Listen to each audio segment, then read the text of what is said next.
السلام علیکم ویڈیو حاضرین، میں ہوں آپ کا ہوسٹ رانا وسیم۔ آپ دیکھ رہے ہیں ہسٹری آف راجپوت۔ تو ویور، آج کی ہماری ویڈیو میں تقریباً 6 گوتوں کے بارے میں بتایا جائے گا۔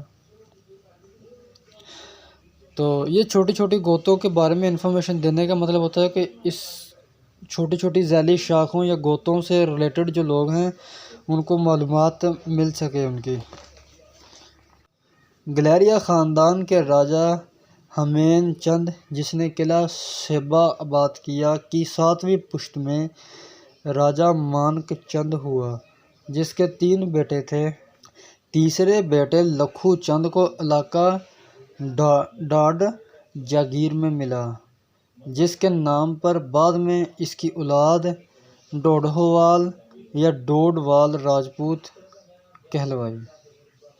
ڈوڈوال راجپوتوں کی پنجاب کے اضلاع ہوشیارپور، گورداسپور اور پہاڑی علاقے میں خاصی آبادی ہے۔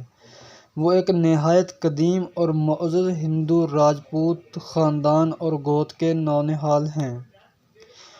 جب یہ سب تقریباً ہندو ہیں، لیکن جو ڈوڈوال رہتک، حصار، ہانسی، کرنال، دہلی، میرٹھ، بلند شہر، علی گڑھ، متھرا، آگرہ، بھرتپور یا بھرت پور، اٹاوا، مین پوری، کانپور، بدایوں، بریلی، بجنور، مراد آباد وغیرہ میں اور علاقہ میوات میں آباد ہیں۔ ان میں سے ایک بھی ہندو نہیں پایا گیا، سب کے سب مسلمان ہیں، اور ان میں زیادہ تر اپنے آپ کو میووتی کہتے ہیں۔ البتہ جب ان کی گوت پوچھی جائے تو ڈوڈوال بتاتے ہیں۔ راجپوتانہ کے 3 حصے میواڑ، مارواڑ اور میووتی ہیں، جن کے باشندے عام طور پر بلا امتیاز ذات پات میواڑی، مارواڑی اور میووتی کہلاتے ہیں کہ جس طرح سندھ، پنجاب، بلوچستان، بنگال مدارس کے باشندے اپنے آپ کو سندھی، پنجابی، بنگالی یا بلوچ کہتے ہیں۔ مثال کے طور پر آپ کو سمجھایا ہے۔ اسی طرح اس علاقے کے لوگ میواڑی، مارواڑی اور میووتی کہلواتے ہیں زیادہ تر، اور اسی طرح وہاں کے لوگ مدارس کے نام سے بھی یاد کیے جاتے ہیں۔ یہی وجہ ہے کہ مسلمان ڈوڈوال، جن کی زیادہ تر آبادی میوات میں ہے، اپنے آپ کو سب سے اول میووتی اور بعد میں ڈوڈوال کہتے ہیں۔ ان کے تمام رسوم و رواج، عام عادات، خیالات، لباس اور طرز معاشرت ہندوانی ہے۔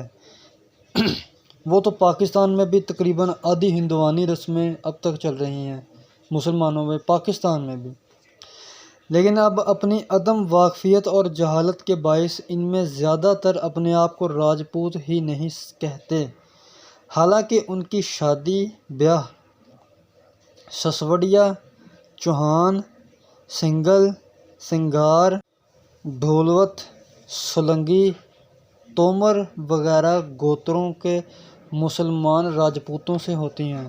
حالانکہ ان کی رشتہ داریاں مسلمان راجپوتوں سے ہیں، لیکن وہ اپنے آپ کو زیادہ تر راجپوت نہیں سمجھتے، حالانکہ راجپوت ہی ہیں، کیونکہ ان کی گوت ڈوڈوال میووتی راجپوت ہے۔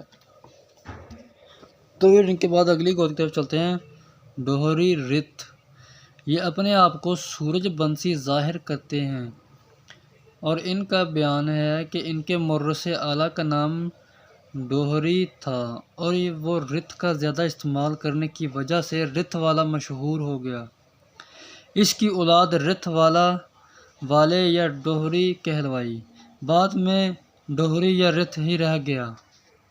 تو اگلی گوت کی طرف چلتے ہیں۔ ڈھاکرے، آگرہ اور اٹاوا اضلاع میں آباد ہیں۔ کہیں یہ سورج بنسی اور کہیں بھرگو ونشی مشہور ہیں۔ 15ویں صدی میں دریائے نرمدا کے پاس سے یا 16ویں صدی میں اجمیر سے آگرہ، اٹاوا میں آباد ہونا بیان کرتے ہیں۔ ان کی آبادی 11,000 کے قریب ہے۔ اس کے بعد ڈکہ، پنواروں کی شاخ ہیں، بہار میں بھوجپور، شاہ آباد کے علاقہ میں آباد ہیں۔ مردم شماری کی روح سے ان کی تعداد 4000 ہے۔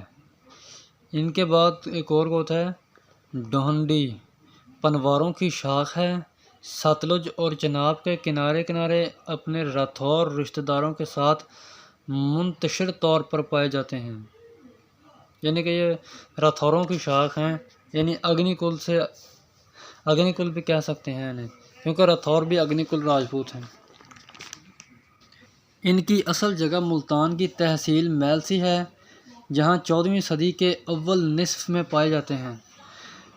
جب سلطنت دہلی کو زوال آیا تو یہ دریا کے کنارے کنارے پھیل گئے۔ ان میں پہلا مسلمان غالباً شیر محمد تھا، جس نے حج کا شرف حاصل کیا اور ولی کہلوایا۔ ان کی خانقاہ ملتان میں موجود ہے۔ ان کے بعد آخری گوت ہے ڈھونڈ۔